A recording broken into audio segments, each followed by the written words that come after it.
You know, there are American heroes who don't like this idea. Neil Armstrong, Gene Cernan have both testified against commercial spaceflight in the way that you're developing it, and I wonder what you think of that. I was very sad to see that, because those guys are, those guys are heroes of mine, so it's really tough. I wish they would come and visit and see the hardware that we're doing here. And I think that would change their mind. They inspired you to do this, didn't they? Yes. And to see them casting stones in your direction. It's difficult. Did you expect them to cheer you on? Certainly hoping they would. What are you trying to prove to them? What I'm trying to do is to make a significant difference in spaceflight and help make spaceflight accessible to almost anyone. One of the most difficult choices I've ever faced in life was in 2008. I think I had maybe $30 million left, or $30 or $40 million left in 2008. And I had two choices. I could put it all into one company, and then the other company would definitely die, or split it between the two companies. But if I split it between the two companies, then both might die. When you put your blood, sweat, and tears into creating something, or building something, it's like a child. And so it's like, which one am I going to let one starve to death? I couldn't bring myself to do it, so I split the money between the two. Fortunately, thank goodness, they both came through. What was your biggest failure, and how did it change you? Well, there's a ton of failures along the way, that's for sure. As I said, for SpaceX, the first 3 launches failed. And we were just barely able to scrape together enough parts and money to do the 4th launch. If that 4th launch had failed, we would have been dead. So multiple failures along the way. I tried very hard to get the right expertise in for SpaceX.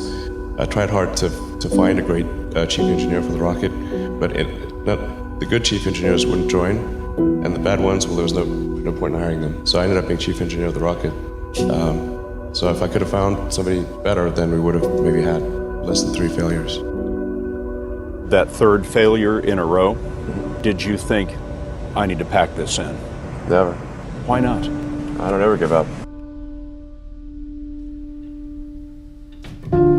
So many people tried to talk me out of starting a rocket company. It was crazy. One good friend of mine collected a whole series of videos of rockets blowing up and made me watch those. He just didn't want me to lose all my money.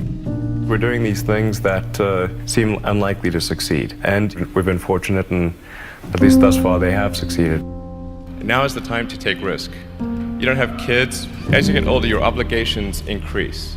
And once you have a family, you start taking risk not just for yourself, but for your family as well. It gets much harder to do things that might not work out.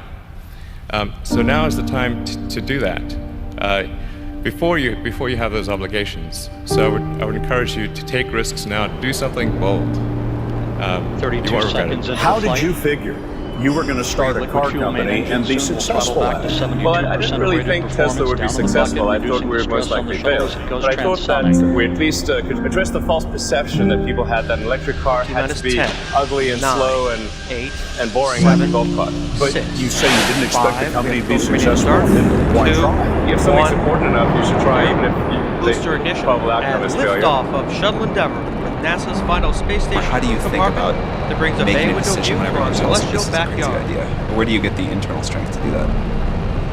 Well, first of all, I'd say I actually think I feel fear quite strongly. So it's not as though I just have the absence of fear. I feel it quite strongly. But there are just times when something is important enough, you believe in it enough, that you do it in spite of the fear. I think about what technology solution is necessary in order to achieve the particular goal, and then try to make as much progress in that direction as possible. I think being a multi-planet species and being out there among the stars is important for the long-term survival of humanity, And that's one reason.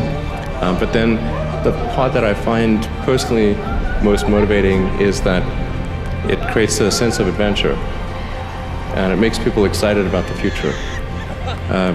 If you consider two futures, one where we are forever confined to Earth until eventually something terrible happens, or another future where we are out there on many planets, maybe even going beyond the solar system, I think that second version is incredibly exciting and inspiring, and there need to be reasons to get up in the morning. Life can't just be about solving problems. Otherwise, what's the point? There's got to be things that people find inspiring and make life worth living. When my brother and I were starting our first company, instead of getting an apartment, we just rented a small office and we slept on the couch. And we showered at the YMCA. And we're so hot up, we had one computer. So the website was up during the day, and I was coding at night. 7 days a week, all the time. And I sort of briefly had a girlfriend in that period, and in order to be with me, she had to sleep in the office. So work hard, every waking hour. That's the thing I would say, particularly if you're starting a company. Whatever area that you get into, given that even if you're the best, there's always a chance of failure. So I think it's important that you really like whatever you're doing. If you don't like it, life is too short. If you like what you're doing, you think about it even when you're not working. I mean, it's something that your mind is drawn to, and if you don't like it, you just really can't make it work, I think.